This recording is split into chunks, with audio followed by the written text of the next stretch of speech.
You're offering me a bribe. What you have just done is illegal. And in this state, if convicted, you could be fined up to $5,000 or spend 6 months in a correctional facility. Oh, please. No, that was dumb. I was just making conversation. Forget it. I'm just jerking your chain. A newly single man becomes friends with his cable installer, who turns out to be an unhinged stalker. Join us as we discuss cutting class to hear the O.J. Simpson verdict, having a beer with a weirdo, and how you could use your answering machine to see if people loved you. Then we find out if the cable guy stands the test of time.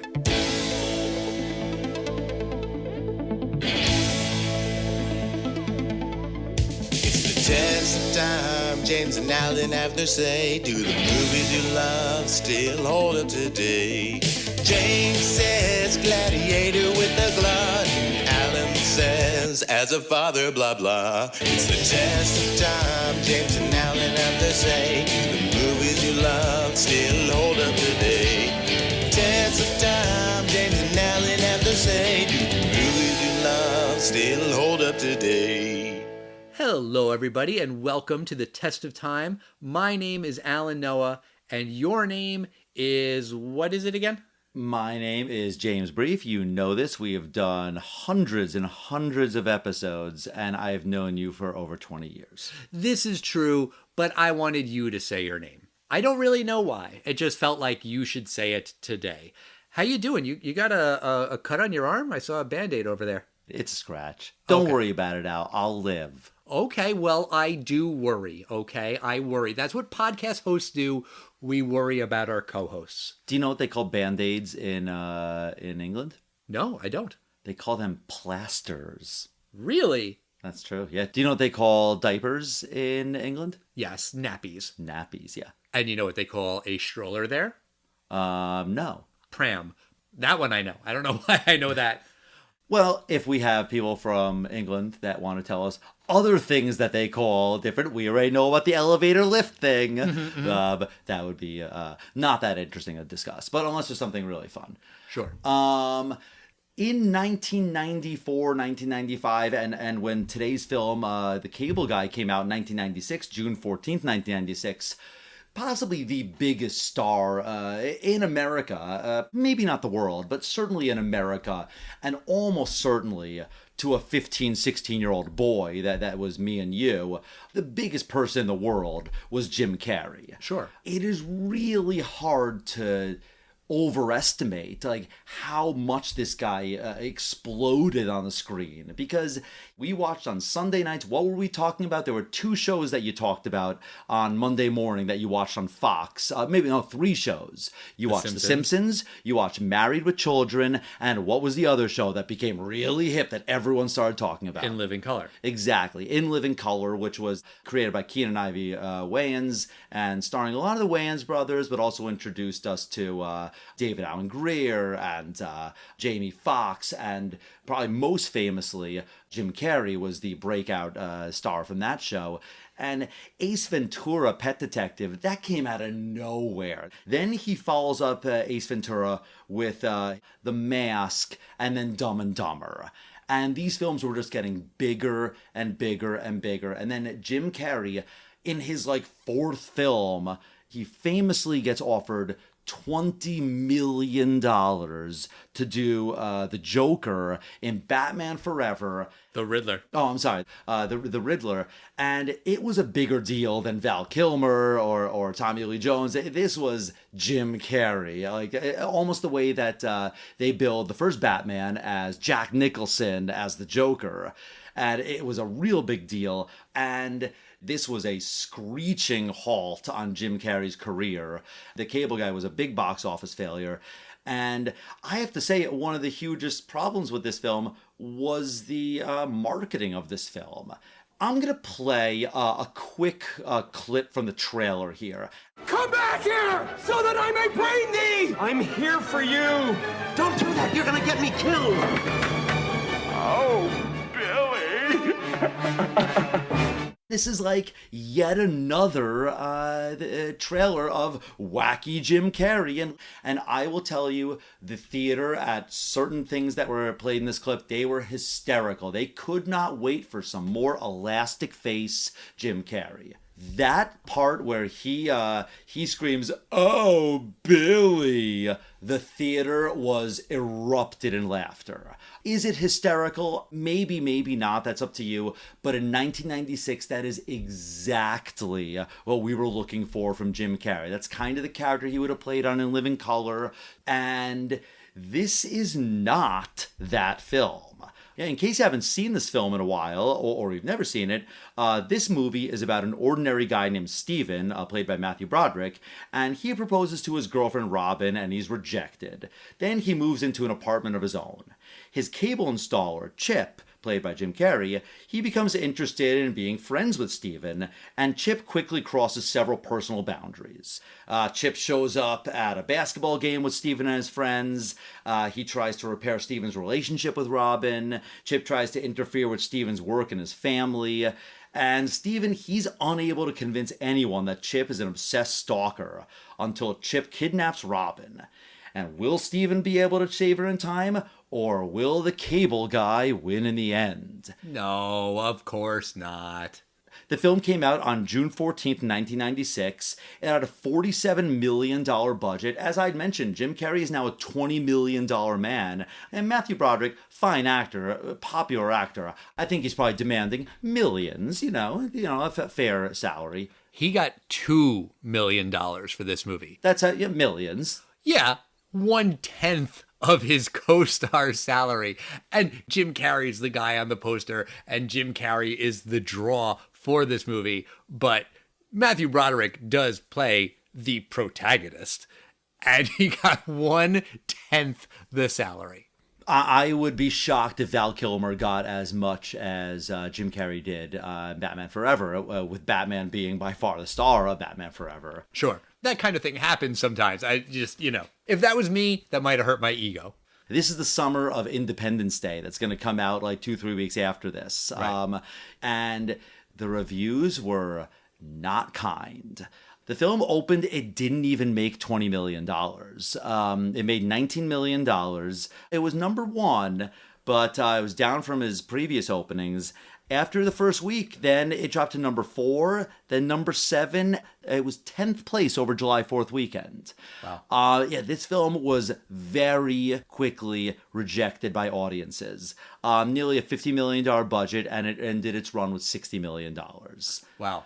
The crew behind this film, I'm sure you noticed, the director and the writer of this film. Yeah. The director is Ben Stiller, and the writer of the film is Judd Apatow. Today one of the most respected and highly successful directors that's working in Hollywood today. He's not the credited screenwriter. Lou Holtz Jr. is the credited screenwriter. Judd Apatow did some rewrites and wanted a writing credit and didn't get the writing credit, but he was involved in the production and the writing and all of that. I'm not totally sure about this, but I believe Judd Apatow was the one who suggested Ben Stiller as the director. And Judd Apatow's wife, Leslie Mann, who is in a lot of Judd Apatow's movies, she was in this. This wasn't her first acting job, but it is pretty far down on her IMDb page. And she's married to Judd Apatow, correct? Yes, that is correct. Oh, I don't know the timeline here, but maybe they met on this set. Leslie Mann did, in fact, meet Judd Apatow when she was auditioning for The Cable Guy. This is where they met. Oh, that's really interesting. Do you know what other film that we have watched that's directed by Ben Stiller? He directed Heavyweights, right? No, he did not. I think he was. I think he might have written that. Okay. But no, he directed another film that we saw. Zoolander? You're correct. Sorry. Then I stand corrected. We have reviewed 2, now 3 Ben Stiller directed films. We did Zoolander from 2001. We did The Cable Guy today, 1996, and then we did a movie from 1994. Oh, Reality Bites. Right. So I do want to say that he has been fantastically successful with Zoolander. We are absolutely going to review this film at some point. It is now officially eligible to be reviewed by the Test of Time podcast. It's his most successful commercial film, directorial-wise. Do you know which movie I'm talking about? Oh, are you talking about Tropic Thunder? Right. Tropic Thunder. I did not see two things that he's directed, which I've heard nothing but amazing things about. One is a miniseries called Escape at Dannemora. That's about the prison escape in upstate New York with the prison guard that was kind of the lover of these two guys. And then there's apparently this fantastic new show called Severance. You haven't seen Severance? I've told you many times I don't have Apple TV. You should get Apple TV and you should watch Severance. Severance is really good. In line with what I just said, I've heard wonderful things about Severance. Severance is really good. You know, maybe there's a little nepotism in there because his parents were this famous comedian team, but he was able to deliver some real solid stuff. Yeah, Ben Stiller knows what he's doing, and he's very, very, very good at comedy, and he is very good at drama, and he is good at acting, and he is good at directing, and he is a very, very talented human being. You know, you don't think of him as the successful director, but good for him. I think people are now. So let's get into The Cable Guy. And I think the elephant in the room in a podcast called The Test of Time is that this movie is about not just a cable guy, but cable television and just kind of television in general. And you have cut the cord. You don't have cable in your apartment. I do still have cable, and I pay for all of the streaming services because I'm an idiot. You know, you bring up a really good point. Cable is something that's such an afterthought today. In the 90s, when you moved into an apartment, it's totally realistic that you might have to take a day off to wait for this cable guy. It's that important. Right. This movie really does kind of timestamp itself as a 90s movie because of the cable and because a lot of the TV references are from the 90s or older.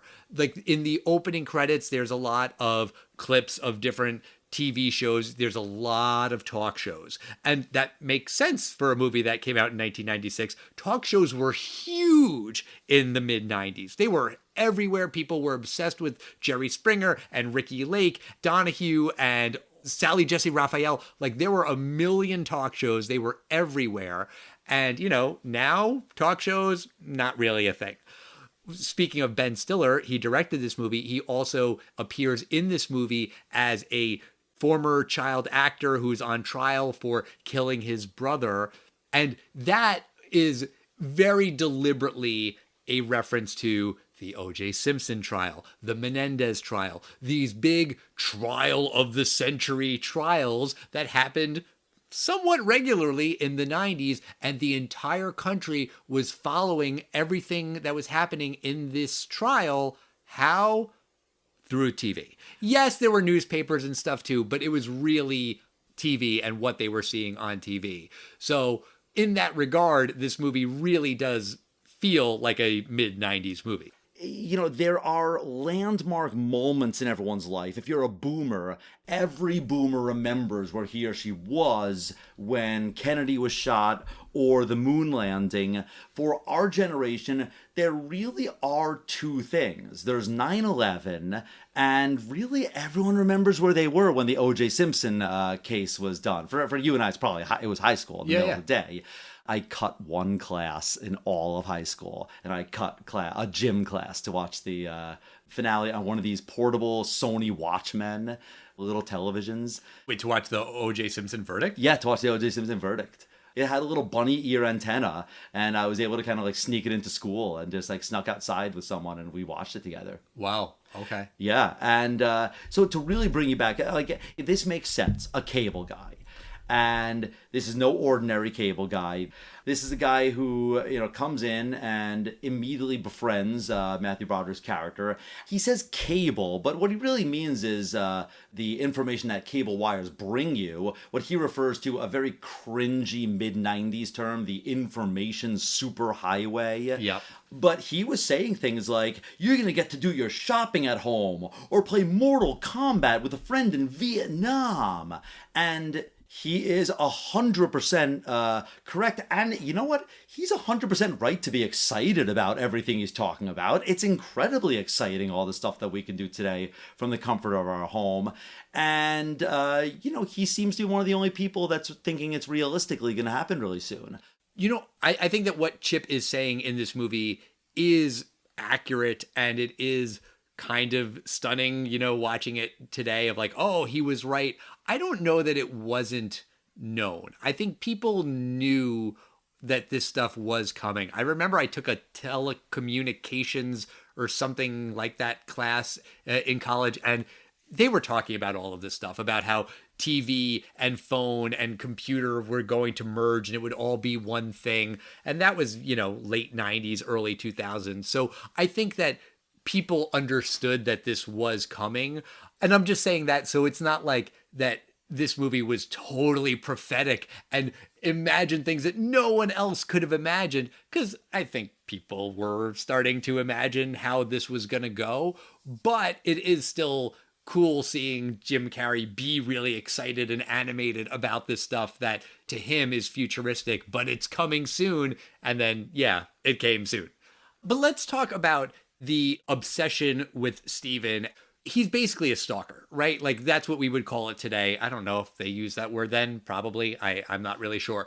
But like, he just latches on to Steven and he just wants to be in his life. And I'm kind of a sucker for these kinds of stories where someone is acting crazy and he's able to basically gaslight all of these other people around him so that when the victim is saying, I'm sane, he's crazy, it's not me, but then he looks crazy, which is what happens to Steven, the Matthew Broderick character in this movie. There's something about that kind of story that just kind of works for me. I don't really know why, but I think unlike all of the talk about cable and, My Three Sons and talk shows and the trial of the century stuff, I think that does work because there are people out there like that. I mean, I've never had anyone like that in my life, who like desperately wanted to be my friend and then invaded my life. I'm assuming you haven't either, I assume. I've had stories, but nothing like Chip. Okay. And I think that when you think of a stalker today, at least the way my mind works is I think of it as a guy who is stalking a girl that he is interested in sexually, romantically. It's not usually in a friend way. And I'm not saying that it couldn't ever happen, for a guy who wants to be friends with another guy. I just think I happen to know a couple of women who have had these kinds of stalker guys who are obsessed with them. So that's where my mind goes. And you can make a movie about that with a guy who is stalking a woman. Isn't that what that Netflix show You is about? I think, maybe. You could tell that story, but it can't be this story. The Cable Guy is a dark comedy, but it is still a comedy. I think if you are telling that kind of a stalker story, I don't know if you can make that a dark comedy. They do make they role reverse this sometimes. Famously, around this time, Fatal Attraction was kind of a female stalking Michael Douglas's character. Sure. There's nuances in that film too. Michael Douglas is not exactly a good guy in that film either, but you're right that this is a comedy, but like I mentioned earlier, they market this as a Jim Carrey comedy. And I'm going to say that this is the second time I've seen this film. I watched it as a 15-year-old, 16-year-old, and I was mad at this film. This was not the film I was looking for, and I was like, what the fuck? Really? I was expecting, oh, Billy, like just that kind of like, yeah, rub your nipple on the glass. That's funny. I was not expecting dark, Judd Apatow, Ben Stiller humor in that way. I don't remember how I reacted to this movie when I saw it. I know I saw it in the theater because if it was a Jim Carrey movie and I was 16 years old, I definitely went to see it in the theater.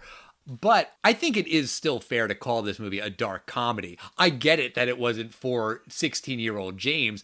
There are parts of this movie where Jim Carrey is doing the Jim Carrey shtick. Absolutely. Maybe not enough if you just want to see, another Ace Ventura style movie, but he is doing a lot of just physical comedy. The basketball scene is a lot of physical comedy. The medieval time scene is a shit ton of physical comedy. So he's doing his bit.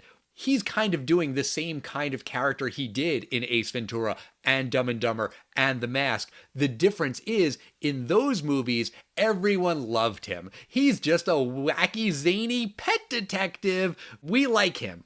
In this movie, he's a fucking psycho or a sociopath. I cannot get those two straight, and I always get them wrong. But he is deranged. Steven knows it. Steven knows that this guy is mentally unwell. So it's not that Jim Carrey is different. Jim Carrey's basically the same. It's the universe around him that has changed. The fictional universe, I mean.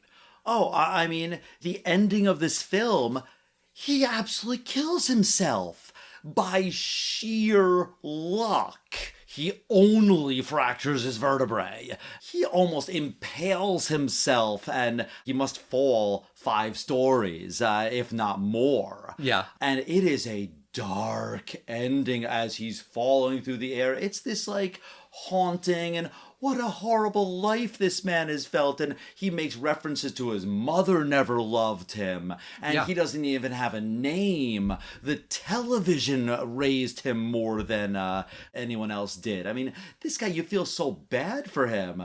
But this ain't Ace Ventura. It's a fucking dark, dark comedy. And he almost murders Robin. It seems like only through sheer luck does Steven find out where they're going. And I have to say that it's one of those annoying tropes in films where he's like, Robin, and the nosy neighbor's like, no, she left with the cable guy.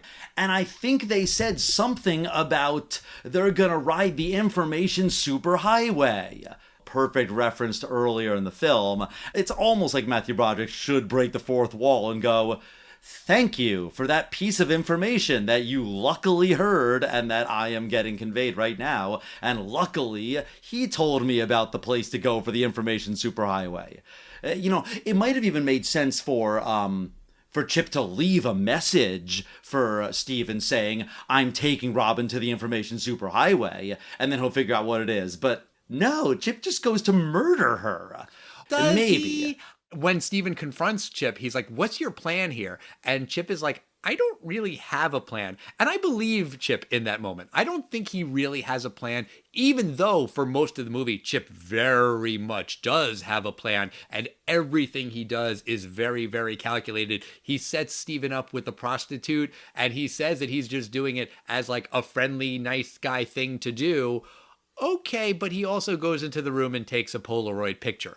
He's doing that for later, just in case. He's done this kind of thing before. He knows how to stalk people. There's a theory that the Ben Stiller character who's on trial for murder maybe was set up by Chip, and like Chip actually tried to be his friend, and then he murdered his brother and then framed the guy, because when you hear like the 911 call and he's saying, oh, my brother, he's dead. It was someone who's Asian. I think it was an Asian. And it's kind of like a joke that, haha, no, like this person really did the murder and is just kind of spinning a bullshit story on the 911 call.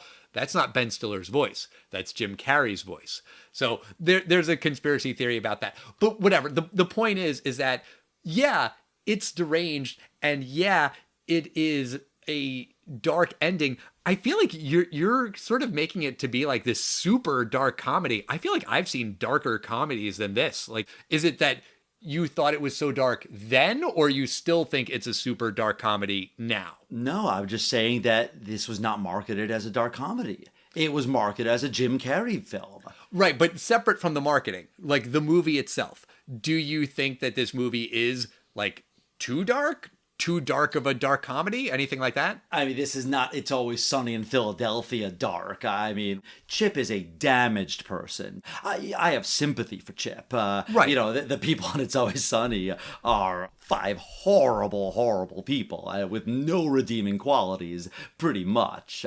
He's a child abused kid. Yeah. You know, not physically. I will say, though, I think that Steven's kind of an asshole.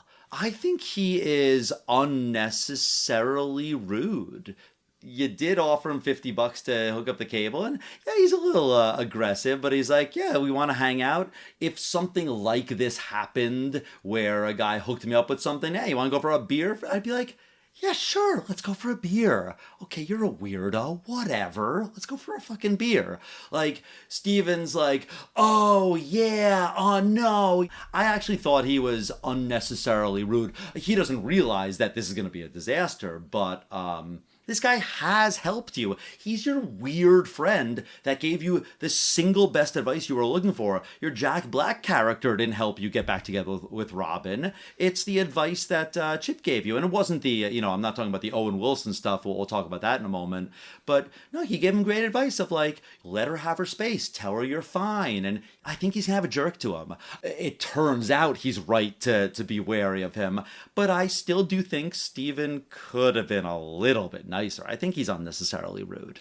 I think that's fair. I think you're supposed to feel that Steven is justified because he's just coming out of this breakup and his heart's broken and he just is focused on work and getting Robin back and he doesn't have the mental space to make a new friend.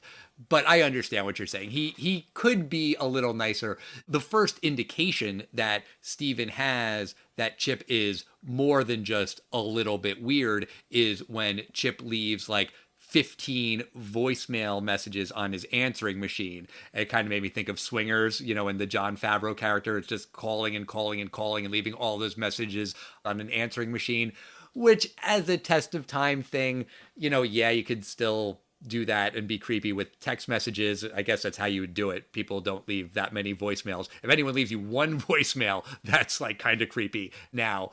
But like, there's something off about him. Steven probably should have broke it off before Medieval Times or immediately after. There's all of these times when he was justified in trying to end the friendship and Chip doesn't let him. You can still feel bad for Chip and think Steven is an asshole and still think that Chip is going way too fucking far. And I agree 100% with that. I agree. I think all 3 of those. Yeah. I think that Steven had a fantastic time at the party. And, you know, he has sex with this woman. And had Chip maybe thought, you know, hey, I'm going to buy you a prostitute to, like, you know, get back in the saddle, condone it or not, that might have been a conversation to have. Yes, you don't surprise someone with that. You need to know that that person is not really there for you. They're there because they were paid for. Sure. You know, if that's what you wanted, fine. But I agree with him there that, and he was mad at him at that moment. I still think at that time, it was done with a nice intention, weird as it is. And also, you bought him a fix your lisp. I think that's a little forward to tell someone that you need to fix their lisp. I mean, it's not a 6-year-old. It's not a 6-year-old being teased. That absolutely, as a pediatrician, that's absolutely an indication to fix someone's speech impediment. If they're being socially, isolated, absolutely fix it. But I don't think the reason this guy was socially isolated was because he had a lisp. It turns out there's hints maybe he was faking the lisp the whole time. I think that's a little bit rude because there's a point when he goes, you know, my brother's a speech pathologist. He can help you with your lisp. And Chip's reaction wasn't, really? Like, I didn't know anyone could help me with this. I thought this is the way I always had to be. He didn't answer that way. But also, that's the gift you give him. I get you. I get what you're saying. About the answering machine thing, there is one gag in this movie that I remember I said, or my roommates used to say, when you would come home and there wasn't a message on the answering machine, you would say, oh, nobody loves me, or nobody loves you, or nobody loves us, or whatever. Jim Carrey says that, nobody loves you because Steven's hoping for a message from Robin. And before it was all messages from Chip.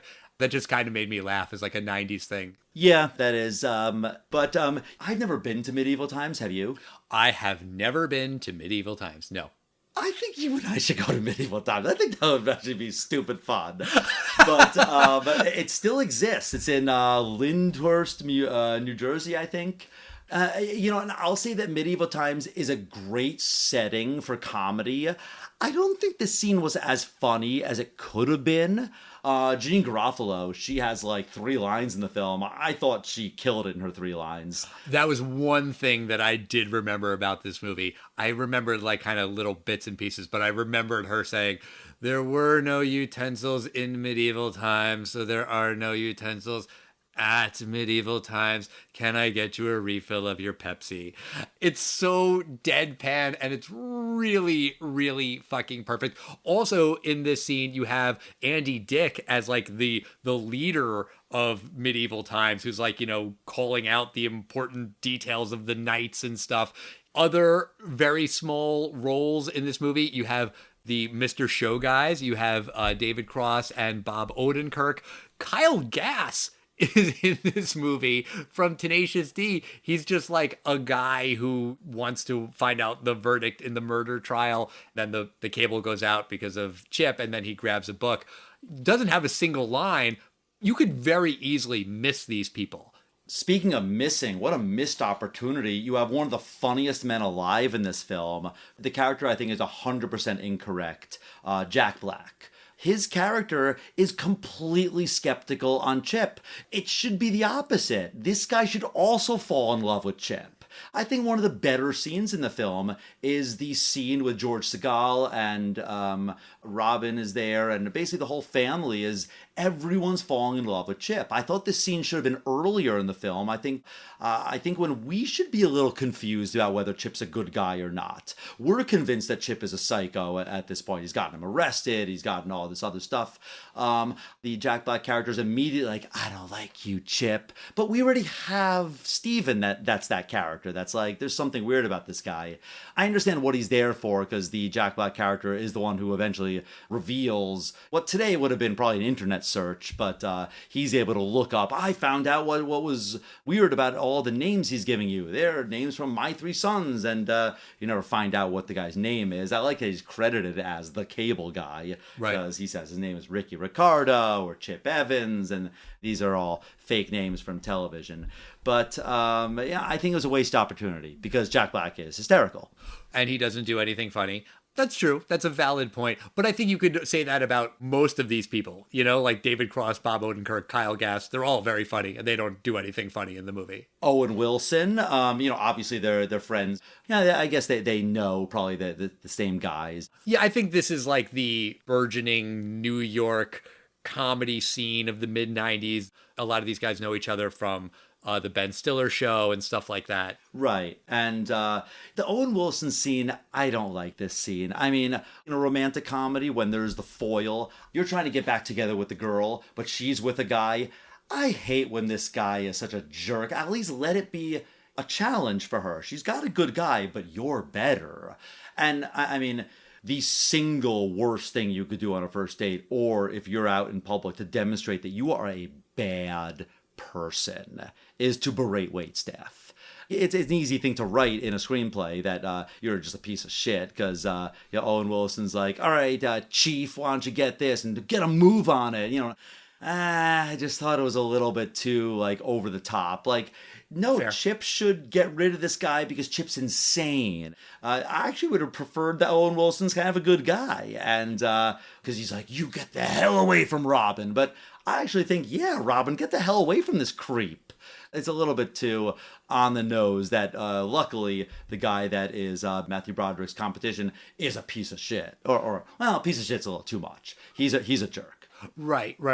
The fight scene between Jim Carrey and Owen Wilson is pretty hilariously staged. And by that, I mean, it is very poorly staged.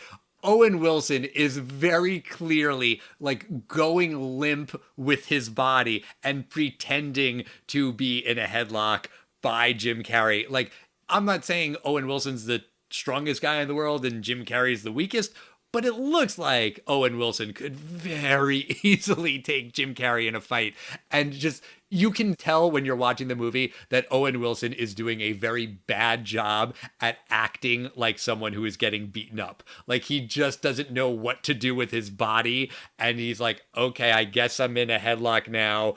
It's fine because it's not supposed to be like an expertly choreographed fight scene, you know, from like a Van Damme movie or something like that. Owen Wilson was not hired for his fighting ability, but for his comedic ability. Yeah, and you know, something I will say that I will credit this scene, something in every Ben Stiller film I love is there is a fantastic piece of makeup done.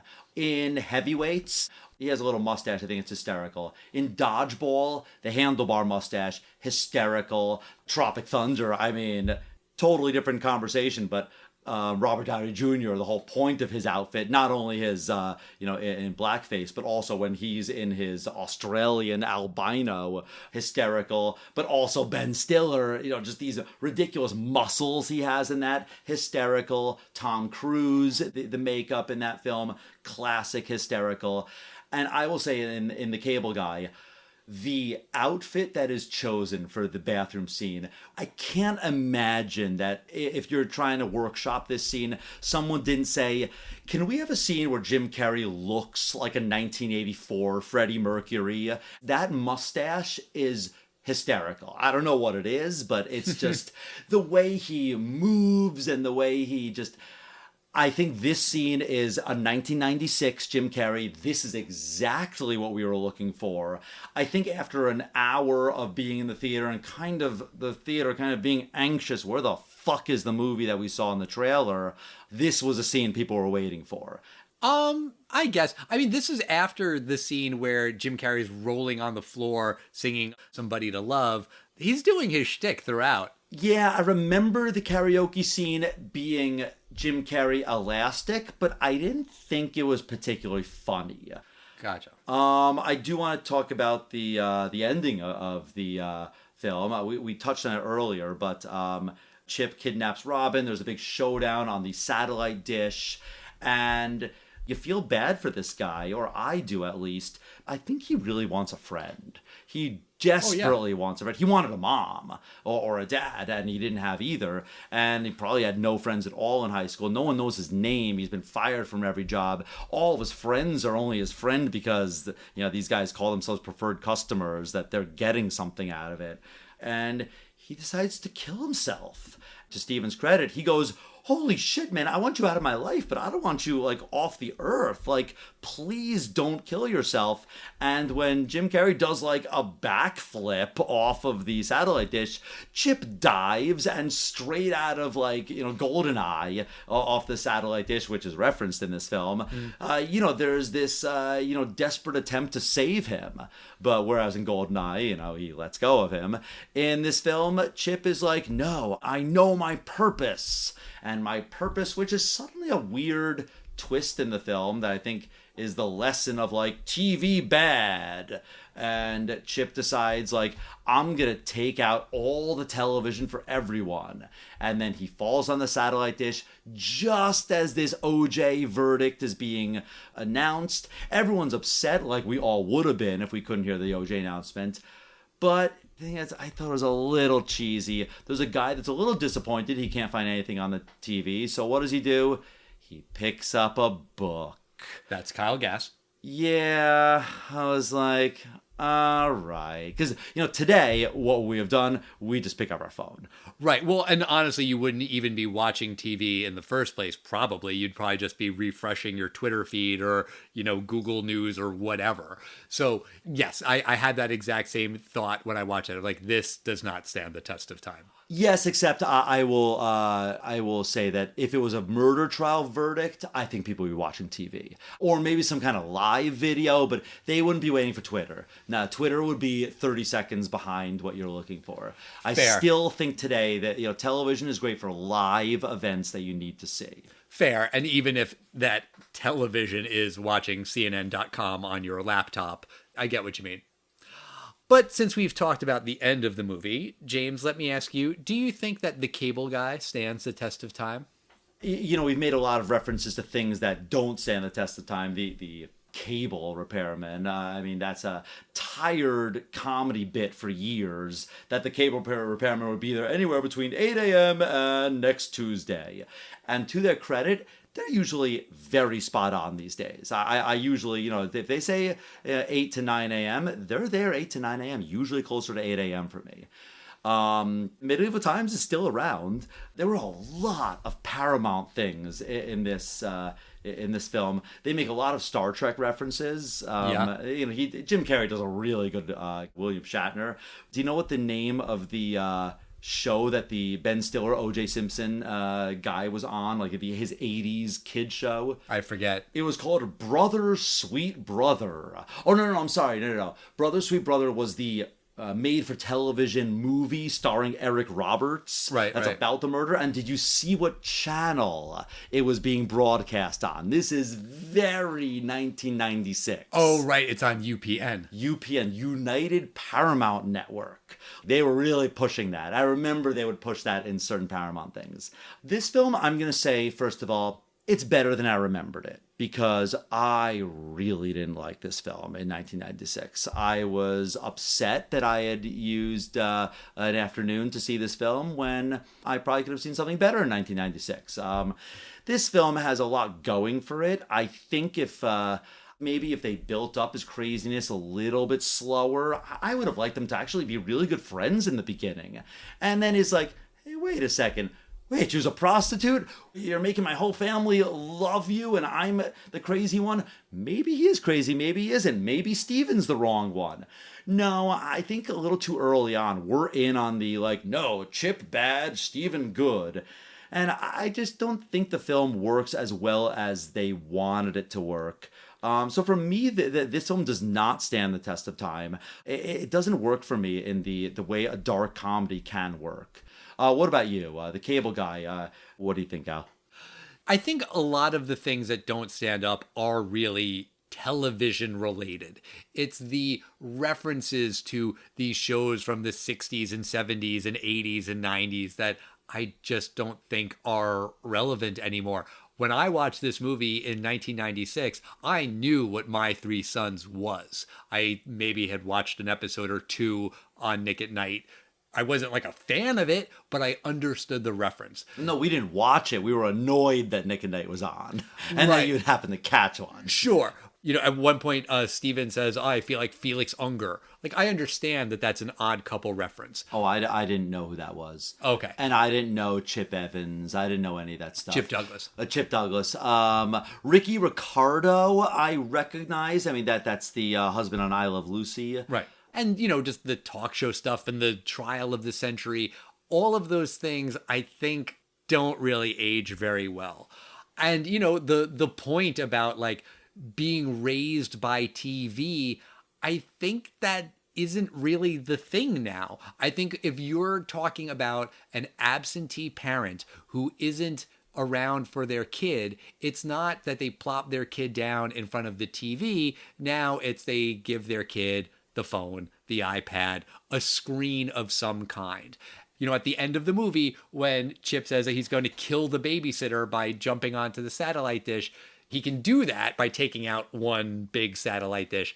Now, how do you really do that? You'd have to take out the internet somehow. But all of that said, if they remade this movie today in 2023 and the actors who were the main characters were in their 20s, 30s, the Chip character would have been raised by TV. Because 20, 30 years ago, that's still what it was. If they make this movie in another 20 to 30 years from now, then it would just be raised by screens. So I think that even though TV, broadcast television is kind of on its way out, if you did it today, it would still be TV. It wouldn't be the cable guy. It would be the internet installer. But, sometimes the internet installer is from the cable company, depending on where you live. Although I feel like a lot of the cable companies have been swallowed up by telecom companies, but whatever, it doesn't really matter. I think the thing that does work about this movie is the whole stalker thing. Having someone who is unwell, who is just really creepy and wants to be someone's friend. Again, I think that if you wanted it to be more realistic, it would probably be a romantic interest kind of stalker, but you can't really do that as a black comedy. To do it, you need it to be two dudes who are friends. I guess it could be two women who are friends. But the idea and this theme of like abandonment and needing connection and needing somebody, just needing someone you can connect with, whether you're mentally unwell like Chip or you're just kind of an asshole like Steven, everyone's looking for those connections. And I think the big picture themes of this movie do work for me. So even though there's a lot of the TV stuff that doesn't stand the test of time, I'm going to say the movie just barely does stand the test of time. And to be fair, if we were reviewing this movie in 2043, I might say no, because at that point, TV might be just such a distant memory that it would all feel really, really weird and strange and foreign. But now, today, I think it does. Oh, actually, one other thing that doesn't stand the test of time is that at the end, it's revealed that Chip doesn't really work for the cable company. He's just been fired and he kind of just finds out when people need cable. Nowadays, if someone's coming to your house, I don't know if you get this, you probably do in the city. I get it here in the suburbs, where I'll get like a picture texted to me or emailed to me of, here is your service person who is going to be coming to your house. So it would be harder to fake that. I guess you still could, but usually you get that picture if it's from a big company.